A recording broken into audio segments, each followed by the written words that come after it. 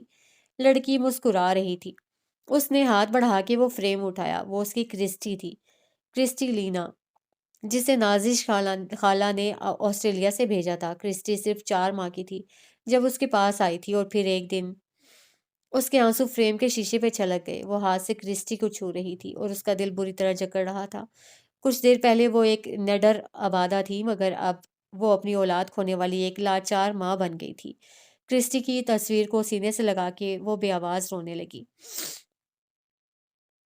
شام میں وہ اماں کے ساتھ کچن میں بیٹھی ہوئی تھی۔ اماں مشرقی عورت تھیں، ملازماؤں سے سب کرا سکتی تھیں، لیکن کھانا نہیں بنوا سکتی تھیں۔ کھانا وہ ہمیشہ اپنے ہاتھوں سے بنواتی۔ عبادہ کاؤنٹر پر بیٹھی ہوئی تھی، اس کے پیر نیچے لٹک رہے تھے۔ گود میں بلی تھی جسے وہ پیالے سے دودھ پلا رہی تھی۔ اس کے ساتھ بائیں جانب نادیہ کھڑی تھی، جو کٹنگ بورڈ پہ دھیرے دھیرے دھنیا کاٹ رہی تھی۔ اماں چولہے کے سامنے دوپٹہ سینے پہ کراس میں باندھے، بالوں کا جوڑا بنائے دیگچے میں چمچہ مار رہی تھی۔ سالن کا گھی سڑ رہا تھا۔ تمہیں پتا ہے عبادہ، تمہاری فاطمہ آنٹی پاکستان آئی ہیں؟ انہوں نے انکشاف کیا۔ اچھا، کب؟ عبادہ چونک گئی۔ کچھ دن پہلے آئی ہیں، صبح ملنے آئی تھی مجھ سے۔ اتنی دبلی ہو گئی ہے کہ پہچانی نہیں جا رہی، بالکل تمہاری طرح ہے، سلم اینڈ سمارٹ۔ لگتا ہے کینیڈا کا پانی لگ گیا ہے انہیں۔ ایسا ویسا؟ رنگت نکھر گئی ہے، چٹی سفید۔ مجھے لگا شاید فیشل ویشل کروا کے آئی ہوگی، لیکن اس نے کہا فیشل اسے کئی سالوں سے نہیں کروایا، یہ تو نیچرل بیوٹی ہے۔ میں تو حیران رہ گئی۔ اماں کو فاطمہ آنٹی کی سکن کی پڑ گئی۔ جھوٹ بول رہی ہوں گی اماں، ورنہ کینیڈا جانے سے پہلے آپ نے ان کی رنگت نہیں دیکھی تھی کیا؟ کوئی پنجاب میں رہے اور دھوپ میں کالا نہ ہو، سوال ہی پیدا نہیں ہوتا۔ مگر کینیڈا میں دھوپ ہوتی ہی کہاں ہے، سارا سال تو برف ہی برف ہوتی ہے۔ وہ تو پیدائشی سانولی ہیں، ان کی رنگت کو برف کیسے ٹھیک کر سکتی ہے؟ وہ سمجھداری سے بولی، پھر یکدم وہ ٹھٹکی۔ کہیں وائٹنگ انجیکشن تو نہیں لگوائے؟ نہیں، ٹیکے شیکے نہیں لگوائے، کہہ رہی تھی یہ نور اللہ کی دین ہے۔ بیبی جی، یہ بھی تو ہو سکتا ہے کہ آپ کو جلانے کے لیے کہہ رہی ہو۔ نادیہ نے بھی اپنا حصہ ڈالا۔ ایگزیکٹلی، عبادہ نے حمایت کی۔ میں کیوں جلوں گی؟ میں کون سا 60 سال کی بڑھیا ہوں، ابھی عمر ہی کیا ہے میری۔ ابھی پچھلے ہی دنوں کی بات ہے، احمد کا کولیگ آیا تھا فائل لینے۔ مجھے کہتا ہے آپ احمد کی بڑی بہن ہیں۔ میں نے کہا نہیں جھلے، میں ماں ہوں اس کی۔ اس کو تو یقین ہی نہیں آ رہا تھا۔ اماں اپنی ہی بات پر شرم سے لال ہو گئیں۔ ملازمہ نے عبادہ کو دیکھا، عبادہ نے ملازمہ کو، پھر دونوں کا بلند بانگ کہہ کہا کچن میں گونج گونج گیا۔ اماں نے برہمی سے دونوں کو دیکھا۔ ہنس کیوں رہی ہو تم دونوں؟ میں جھوٹ بول رہی ہوں، انہوں نے برا مان لیا۔ نہیں نہیں تو، عبادہ نے ہنسی روک کے تیزی سے کہا۔ ایک بھی جھری نہیں ہے چہرے پر، کوئی بوٹاکس، کوئی سکن ٹریٹمنٹ، کوئی وٹامن نہیں لگاتی۔ یہ نیچرل گلو ہے، کسی سے بھی پوچھ لو۔ میں 2 جوان جہان بچوں کی ماں نہیں لگتی۔ انہوں نے جتا کے کہتے ہوئے جھٹکے سے نادیہ کے ہاتھ سے پلیٹ لی اور سارا دھنیا سالن میں انڈیل دیا۔ عبادہ نے بمشکل ہنسی روکی ہوئی تھی۔ اماں بہت جلد برا مان جاتی تھیں۔ وہ دھیرے سے نیچے اتری، بلی کو نیچے فرش پہ بٹھایا اور خود ان کے ساتھ لگ گئی۔ یہ بتائیں وہ کیوں آئی ہیں پاکستان؟ انہوں نے تو کہا تھا کہ کبھی نہیں آئیں گی۔ اپنے بیٹے سائم کے لیے رشتہ تلاش کرنے آئی ہیں۔ کیوں؟ سائم بڑا ہو گیا ہے نا۔ کب؟ وہ اچنبھے سے بولی۔ اماں نے گھور کے اسے دیکھا۔ نہیں، میرا مطلب شادی کے لائق ہو گیا ہے کیا؟ تم سے 2 سال بڑا ہے، اندازہ لگا لو پھر۔ لیکن رشتہ کرنے کے لیے وہ پاکستان کیوں آئی ہیں؟ یاد ہے انہوں نے فون پہ کیا کہا تھا؟ کہ میں تو اپنے بیٹوں کے لیے گوری چٹی لمبی معصوم نازک اور پتہ نہیں کیا کیا بہو لاؤں گی۔ پھر پاکستان کیا ضرورت پڑ گئی آنے کی؟ عبادہ ڈرامائی انداز میں بولی۔ ہائے، ایسی بہویں آرڈر پر تیار کی جاتی ہیں، دنیا میں موجود نہیں ہوتی۔ میرے خیال سے اس نے کینیڈا کی پیداوار دیکھ لی ہے، اس لیے اسے پاکستانی مہذب اور پاکیزہ لڑکی چاہیے جو ایک مکمل بہو، بیوی اور بیٹی کا کردار ادا کرے۔ حق ہاں، اماں نے لمبی سانس نکالی۔ مغرب میں کہاں ملتی ہیں ایسی حصول پسند بہویں؟ پاکستان میں مل جاتی ہیں کیا؟ کیوں نہیں؟ اپنا پاکستان بہت زرخیز ہے۔ وہ حب الوطنی کے جذبے سے سرشار ہو کے بولی۔ پھر تو ضرور کسی پہ نظر ہوگی ان کی۔ فاطمہ آنٹی بہت ہوشیار ہیں۔ اس نے کاؤنٹر پہ بڑی ٹوکری سے کیلا اٹھایا اور چھیل کے کھانے لگی۔ اماں نے نرم سی نظر اس کی طرف اٹھائی۔ وہ لاپرواہی سے کیلا کھا رہی تھی۔ ہاں، نظر تو ہے اس کی اور امید بھی ہے۔ اماں زیر لب مسکرائیں۔ کس پہ ہے نظر؟ عبادہ نے پلٹ کے انہیں دیکھا۔ اس پہ۔ اماں نے سامنے دیوار کی طرف اشارہ کیا، جہاں ایک بڑا سا آئینہ لگا ہوا تھا۔ آئینے میں ماں بیٹی کی شکل نظر آ رہی تھی۔ خود پہ نظر پڑنے سے اماں کی بات کا مطلب سمجھنے تک اسے سیکنڈ کا 1000واں حصہ لگا، اور جب سمجھ آ گئی اس نے بچا ہوا کیلا کاؤنٹر پہ رکھ دیا۔ صبح ذرا کھل کے سورج نکلا تھا، گرمی زوروں پر تھی، آسمان بے حد نیلا تھا، بادل کی کوئی ٹکیا دکھائی نہیں دے رہی تھی۔ وہ ڈرائیور کے ساتھ اپنے ہسپتال آئی تھی۔ ہسپتال کے احاطے میں گاڑی رکی تو وہ اوور آل کو بازو پر ڈالے ہاتھ میں پرس پکڑ کے باہر نکلی۔ اس نے نارنجی رنگ کی شرٹ کے نیچے سفید رنگ کی پینٹ پہنی ہوئی تھی، بال حسب معمول جوڑے میں مقید تھے، البتہ چند آوارہ لٹکیں کانوں کے اطراف میں جھول رہی تھی۔ وہ قدم قدم چلتی اندر آئی۔ سامنے کاؤنٹر تھا جہاں نمیرا کولیگ کرسی پر براجمان سر جھکا کے رجسٹر پہ نوٹس اتار رہی تھی۔ وہ اندر آئی تو ٹھٹک گئی۔ کاؤنٹر کی بائیں جانب گلاس ڈور تھا جس کے پار میٹنگ روم تھا۔ میٹنگ روم کے پردے گرے ہوئے تھے، یہ تب گرتے جب کوئی ضروری میٹنگ چل رہی ہوتی۔ Good morning doctor Ubadah, Namira نے اسے چونکا دیا۔ Good morning. وہ کاؤنٹر کے قریب آئی۔ خیریت، کوئی آیا ہے کیا؟ میٹنگ روم بند ہے۔ جی، وہ کراچی اور اسلام آباد سے کچھ سینئر ڈاکٹرز کا بیچ آیا ہے، نمیرا نے بتایا۔ کس سلسلے میں؟ آپ نے خبر نہیں پڑھی کیا؟ کون سی خبر؟ اس نے پرس کاؤنٹر پہ رکھ دیا۔ تھائی لینڈ کے ایک جنگل میں 70 ہاتھیوں کی موت ہوئی ہے، اس کی تحقیقات کے لیے کمیٹی بٹھائی گئی ہے۔ دنیا کے بڑے بریو ویٹ ہسپتالوں سے ایکسپرٹ منگوائے جا رہے ہیں، شاید ہمارے ہسپتال سے بھی کچھ لوگ چلے جائیں۔ کب ہوا ہے یہ واقعہ؟ کل شام کو۔ اس نے بے ساختہ پیشانی چھوئی۔ دنیا کے کسی بھی حصے میں جانوروں کو پہنچنے والے نقصان کی تفتیش کے لیے بڑی بڑی کمیٹیاں بنائی جاتی تھیں، جن میں لاہور کے اس بڑے اور شاندار ہسپتال کے تجربے کار ڈاکٹر شامل ہوتے۔ اس کی ایکسپرٹیز گھوڑوں کی بیماریوں میں تھی، جن کے سلسلے میں وہ کئی بار نیشنل اور انٹرنیشنل پولو ٹینٹ پہ گینگ اور ہارس ریس وغیرہ کے مقابلوں میں بطور سیکیورٹی ڈاکٹر گئی تھی۔ پرس اٹھا کے وہ وارڈ میں آ گئی، جہاں نرسنگ سٹاف اور ڈاکٹرز لمبی لمبی میزوں کے آگے کھڑے تھے۔ ان میزوں پہ مختلف زخمی جانور پڑے ہوئے تھے جن کی مرہم پٹی کی جا رہی تھی۔ اس کا عقل والا مریض ایک کتا تھا، ہلکے کریم رنگ کا کمزور سا کتا جو پتھر لگنے سے زخمی ہوا تھا۔ اس نے پرس متعلقہ خانے میں رکھا، اوور آل پہنا، ہاتھوں پر دستانے چڑھائے، چہرے پہ ماسک چڑھایا اور اپنے مریض کے پاس آ گئی۔ وہ ویٹ جانوروں کی ڈاکٹر تھی۔ یہ پیشہ اس نے اپنی نفسیات کی ڈگری کو خیر بات کہہ کے اپنایا تھا۔ اس کے پیچھے ایک مخصوص وجہ تھی۔ نفسیات پڑھنا اس کا ذاتی انتخاب نہیں تھا بلکہ درپیش حالات کا نتیجہ تھا۔ لیکن وقت کے ساتھ ساتھ اسے معلوم ہو گیا تھا کہ نفسیات اس کا مستقبل نہیں ہے، اسے کچھ اور کرنا تھا، اور یہ کچھ اور ویٹنری ڈاکٹر بننا تھا۔ وہ متناسب قد کی ایک پیاری لڑکی تھی، آنکھوں کا رنگ گہرا سیاہ تھا، بال البتہ ہلکے سیاہ تھے، لیکن اس کے کونے گہرے بھورے تھے جنہیں وہ ڈائی کرواتی تھی۔ بابا کے مطابق وہ دنیا کی حسین ترین لڑکی تھی۔ وہ سر جھٹک کے ہنسی۔ اگر وہ اکلوتی بیٹی نہ ہوتی تو یقیناً ابا کے خیالات کچھ اور ہوتے۔ اس نے روئی کو اینٹی بائیوٹک میں ڈبو کے کتے کے زخم پہ لگایا۔ اسی اثنا اس کی کولیگ افرا وہاں آ گئی۔ Hello girl. افرا نے کاؤنٹر کے کنارے ہتھیلیاں جما کے اس پہ ایک خوشگوار نظر ڈالی۔ وہ بلیوں کی ڈاکٹر تھی۔ ہیلو، اس نے سر اٹھا کے نرمی سے کہا۔ Guess what? افرا نے سینے پہ ہاتھ باندھ کے پوچھا۔ واٹ؟ آج میٹنگ ہوئی ہے۔ آئی نو، وہ مسکرائی۔ تمہیں پتا ہے؟ وہ چونک گئی۔ نمیرا نے بتا دیا ہے۔ سن کے بہت افسوس ہو رہا ہے، پتہ نہیں کیسے موت ہوئی ہوگی ان کی۔ کمیٹی والوں نے کچھ بتایا؟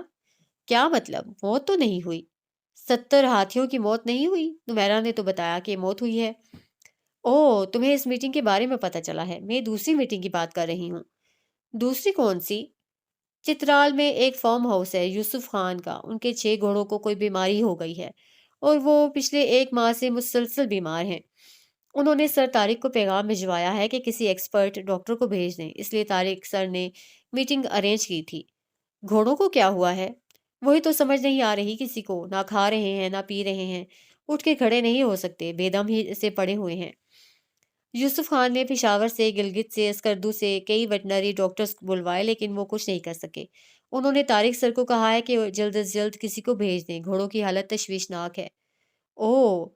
اس کے دل میں ہوک سی اٹھی۔ سر طارق نے انہیں بتا دیا ہے کہ ہمارا تجربے کار ڈاکٹر 2 دن میں وہاں آ جائے گا۔ کون جا رہا ہے پھر؟ تم؟ میں؟